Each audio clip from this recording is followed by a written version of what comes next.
राजेश अपनी भाभी नीलम का लाडला था। नीलम भी राजेश को अपने बेटी की तरह प्यार करती थी। राजेश, लखनऊ वाले मामा जी ने तुम्हारे लिए एक बहुत अच्छा रिश्ता बताया है। लड़की बहुत अच्छी है, अब तुम शादी कर लो।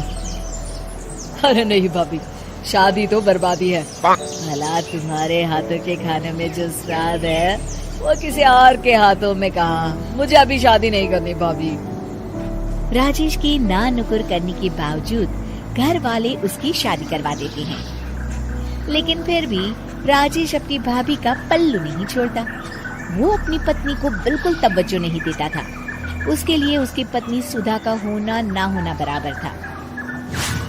अरे राजेश, तुम अकेले बाहर जा रहे हो, सुधा को भी लेते जाओ। अरे क्या भाभी, हफ्ते में एक दिन तो छुट्टी मिलती है और आप वो भी खराब करना चाहती हैं।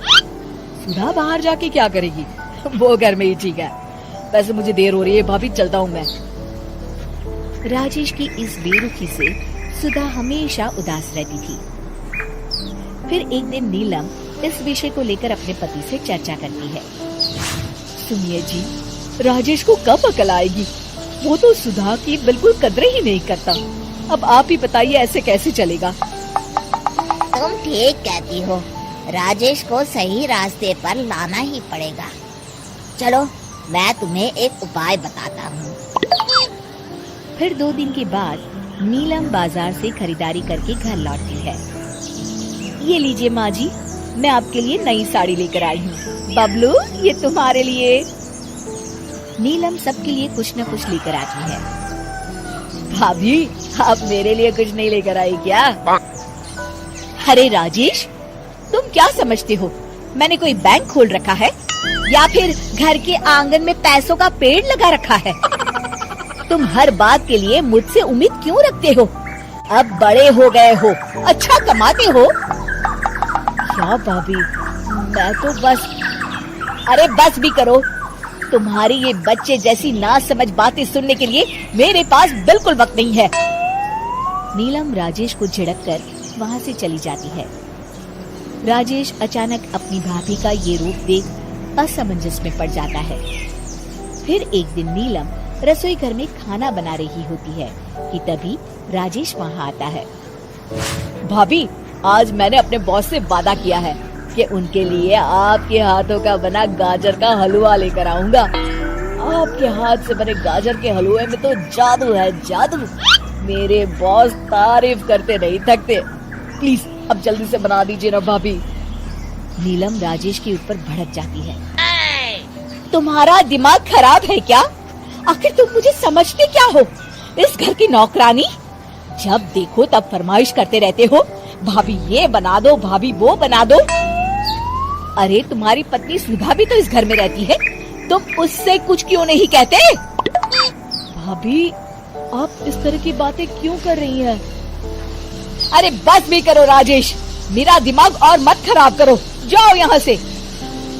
अपनी भाभी का इस तरह बेरुखी भरा बर्ताव देख राजेश को बड़ा बुरा लगता है और वो उदास होकर अपने कमरे में बैठ जाता है। तभी उसकी पत्नी सुधा वहाँ आती है। क्या हुआ जी, आप इस तरह उदास क्यों बैठे हैं? राजेश अपनी पत्नी को सारी बात बताता है। राजेश की बात सुनकर सुधा मुस्कुराती कहती है, बस इतनी सी बात। चलिए जी, मैं आपके बॉस के लिए गाजर का हलवा बना देती हूँ। अरे छोड़ो, तुमसे नहीं हो पाएगा, रहने दो। आप तो बस देखते जाइए जी, अभी आती हूँ मैं। थोड़ी देर के बाद सुधा हलवा बना के राजेश को देती है। फिर राजेश अपने ऑफिस चला जाता है। शाम को जब राजेश घर आता है तो खुशी के मारे अपनी पत्नी सुधा को गले लगा लेता है। अरे वाह सुधा, तुमने तो कमाल कर दिया। सच में क्या स्वादिष्ट हलवा था। मेरे बॉस बहुत तारीफ कर रहे थे और इस हफ्ते घर आ रहे हैं तुम्हारे हाथों का खाना खाने। और इतना ही नहीं, उन्होंने मेरा प्रमोशन भी कर दिया है। सच? हाँ, मुझे माफ कर दो सुधा, आज तक मैं तुमसे गैरों की तरफ पेश आता रहा। अरे ये कैसी बातें कर रहे हैं जी, मैं तो आपकी पत्नी हूँ। धीरे धीरे राजेश अपनी पत्नी के साथ पूरी तरह घुल मिल जाता है। और अपना ज्यादातर समय सुधा के साथ बिताने लगता है और उसकी हर छोटी मोटी जरूरतों का ख्याल भी रखता है। ये देख राजेश के भैया और भाभी बहुत खुश होते हैं। फिर एक दिन राजेश और सुधा बाहर से घूम कर आते हैं। राजेश, सुधा के प्रति तुम अपनी जिम्मेदारी समझो, इसीलिए मैंने तुम्हारे साथ ऐसा बर्ताव किया था। अगर तुम्हें मेरी किसी बात का बुरा लगा हो तो मुझे माफ कर देना। अरे अरे भाभी, ये क्या कह रही हैं? मैं जानता हूँ आप तो मेरे लिए हमेशा अच्छा ही सोचोगी। आखिर आप वर्ल्ड की बेस्ट भाभी जो है। इसे कहते हैं अंत भला तो सब भला।